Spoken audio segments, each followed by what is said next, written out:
Olá! Nós vimos uma equação que é a equação de estado, que ela serve para você relacionar as variáveis. Conhecendo 3 variáveis, é possível determinar a quarta variável. Essa equação ela também tem um papel importante na comparação gasosa. Vamos mostrar isso, eu vou mostrar isso para você. Imagine aqui um gás X, que eu vou chamar de situação 1, numa certa pressão, ocupando um certo volume, numa certa temperatura, com uma certa quantidade. Eu tenho outro frasco, que eu vou chamar de gás Y, situação 2, numa outra pressão, outro volume, outra temperatura e outra quantidade. Como é que eu faço para relacionar esses dois gases? Bom, olha só, equação de estado que nós vimos, PV igual a nRT. Existe uma coisa aqui que é constante para os dois. O quê? É o R. Com certeza o R é o mesmo para os dois. Então, isolando o R, pego o NT que está multiplicando, passo para baixo.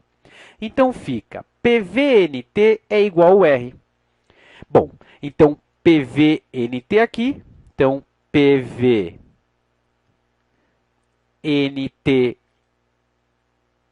para o gás X é igual ao R. PVNT para o gás Y é igual a R. Como o R é o mesmo, eu posso dizer que PVNT é igual a PVNT. Então, PVNT para um gás 1, para um gás X, é igual ao PVNT para um gás Y.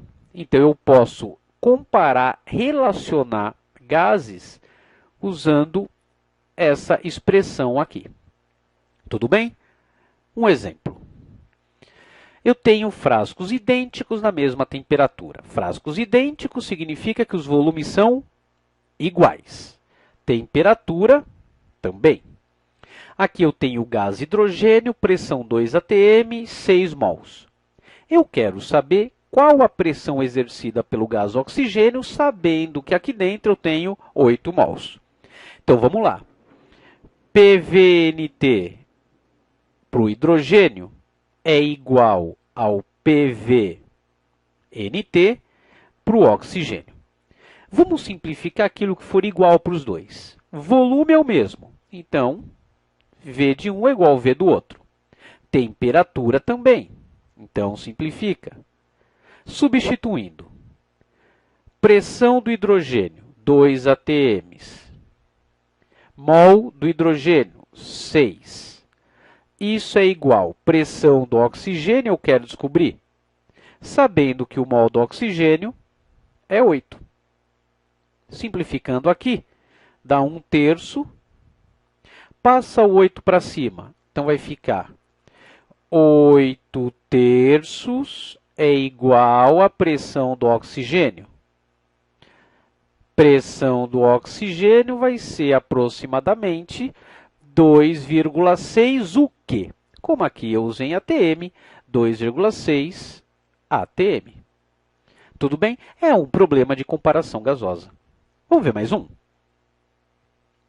Eu tenho 2 frascos nas mesmas condições de temperatura e pressão. Temperatura e pressão são iguais para os dois. Aqui eu tenho CO2, 0,2 mols, volume 2 litros. Eu quero saber qual é a massa de hélio, sabendo que o volume é meio litro. Bom, antes de determinar a massa, eu vou determinar o mol. Como? Vamos comparar os dois. Então, PVNT para o CO2 é igual ao PVNT do hélio. Vamos simplificar aquilo que for igual. Pressão é a mesma. Corta a pressão. Temperatura também. Então, fica que o volume do CO2 dividido pelo mol do CO2 é igual ao volume do hélio dividido pelo mol do hélio. Substituindo 2 dividido por 0,2 é igual a meio dividido pelo mol do hélio. Essa conta vai dar, rapidamente, ó, esse número é 10 vezes menor que esse. Então, esse tem que ser 10 vezes menor que esse. Isso vai dar 0,05 mol. Só que eu não quero o mol do Hélio, eu quero a massa. Bom, a gente sabe que o mol é a massa sobre a massa molar. Substituindo 0,05 é igual ao eminho. Massa molar é dado em 4 gramas por mol. 4. Passa o 4 multiplicando, nós temos que a massa de hélio vai ser 0,2 gramas. É um outro problema de comparação. Primeiro a gente descobriu o mol e depois, a partir do mol, a massa. Tudo bem? Mais uma situação. Agora eu tenho frascos idênticos, mesmo volume, nas mesmas condições de temperatura e pressão. Então, volume, temperatura e pressão são iguais para os dois. Aqui eu tenho oxigênio, aqui eu tenho ozônio. Mol de oxigênio, N. Eu quero um mol de ozônio. Na verdade, eu quero estabelecer a relação entre o mol dos dois gases. Vamos lá. PVNT do oxigênio é igual ao PVNT do ozônio. Simplificando, as pressões são iguais. Os volumes são iguais. Temperatura também. Conclusão que eu chego, que o mol do oxigênio é igual ao mol do ozônio. Isso que eu acabei de mostrar para você, a gente chama de princípio de Avogadro ou lei de Avogadro. O que essa lei diz? Que volumes iguais nas mesmas condições de temperatura e pressão têm o mesmo número de moléculas, têm o mesmo mol. Se aqui eu tiver 6 bilhões de oxigênio, aqui eu vou ter 6 bilhões de ozônio. O mesmo número de moléculas, o mesmo número de mols. Agora a pergunta, será que o número de átomos é o mesmo? Aí não. Ah, por que não? Porque cada molécula de oxigênio tem 2 átomos. Cada molécula de ozônio tem 3 átomos. Então, o número de moléculas é o mesmo. O número de átomos, não. Tudo bem? E a massa? Será que a massa desse frasco é igual a esse? Também não. Ah, mas por quê? Substitui o N por eminho sobre emão. Então, eminho do oxigênio, emão do oxigênio. Isso é igual ao eminho do ozônio dividido pelo emão do ozônio. As massas molares elas são diferentes. O do oxigênio é 32, do ozônio é 48.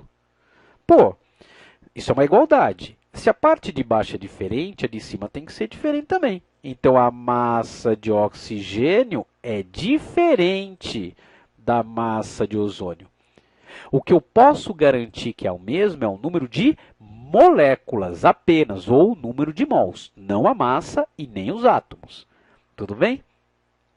Existe uma consequência que eu posso tirar desse princípio de Avogadro, é que, bom, se a temperatura e a pressão for constante, eu posso dizer que o mol é proporcional ao volume. Então, se eu tenho N mols num volume V, se eu dobro o volume, eu dobro o mol. Tudo bem? É uma relação importante também. E para fechar, volume molar. Bom, volume molar, por definição, é o volume ocupado por um mol de gás numa certa pressão e temperatura.